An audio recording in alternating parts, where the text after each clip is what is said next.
अब हम इसका इंटरनल स्ट्रक्चर देखेंगे और इंटरनल स्ट्रक्चर देखने के लिए हम इसको along the outer curvature incision लगाएंगे। क्यों लगाएंगे आउटर कर्वेचर? ताकि हमें मेजर एंड माइनर पैपिले दिख जाए। इधर से लगाएंगे मेजर माइनर पैपिले बीच में आ जाएंगे, ठीक है। फिर इधर एक लॉन्गिट्यूडनल म्यूकोजल फोल्ड है वो दिखाने के लिए। तो अब हम इसको लगाते हैं आउटर कर्वेचर पे ऐसे, ठीक है।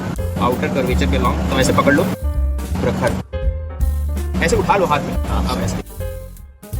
So we cutting it along the outer curvature of the duodenum so as to see the inside of the duodenum. ऐसे था देखो, this was like this was like this, ठीक है।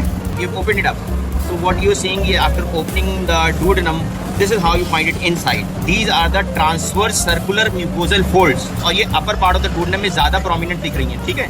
और देखो इसको हम खींच रहे हैं, so even after being stretched, these mucosal folds they do not disappear.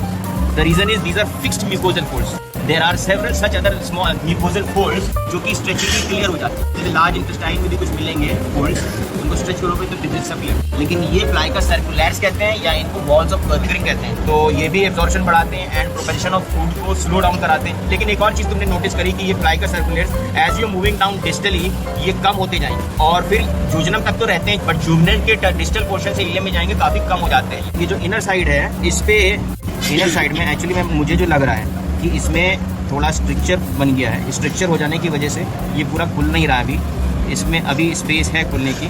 और अगर हम यहाँ पे देखें, हाँ ये दिख रहा है भाई, ये दिख रहा है, ये है पैपिला जहाँ से ये डक्स खुल रही हैं, यहीं पे है ये नीचे से, हाँ यहाँ पे है ये। पता नहीं है तुम्हारे को दिख पाएगा कि नहीं कैमरे में, यहाँ पे दिख रहा है, ठीक है।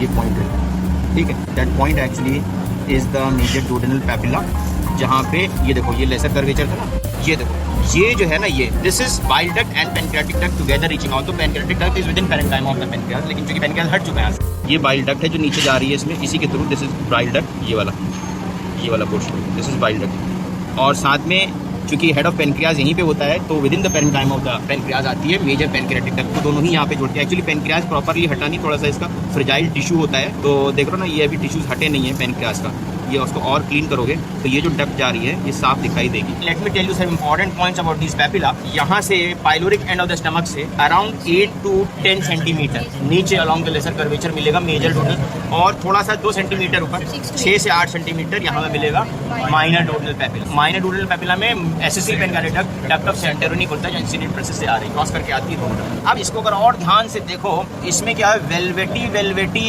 दिखेगा। वेलवेटी क्यों दिख रहा है? Because there are abundant amount of villi here. अब villi are barely visible to the naked eye. The reason is बहुत स्मॉल होते हैं, 1 मिलीमीटर से भी कम छोटे छोटे से होते हैं, बट एक्चुअली हम डुओडेनम देख रहे हैं। तो duodenum, jejunum, ileum as it go from proximal to distal, the length and the density of villi keeps decreasing. तो डुओडेनम में तो खासे बड़े बड़े विलाई दिखते हैं। These villi actually increase the surface area of absorption by about 8 times, and on to this surface again there will be microvilli. Plus इस पे क्या होता है, डुओडेनम का हिस्टोलॉजिकल सेक्शन का एक आइडेंटिफाइंग फीचर होता है, that is called Brunner's gland. Remember, Brunner's gland are compound tubuloalveolar glands present in the submucosa of the duodenum, ठीक है, म्यूकोसिक्रीटरी ग्लैंड। ये एक पर्टिकुलर फीचर है डुओडेनम का।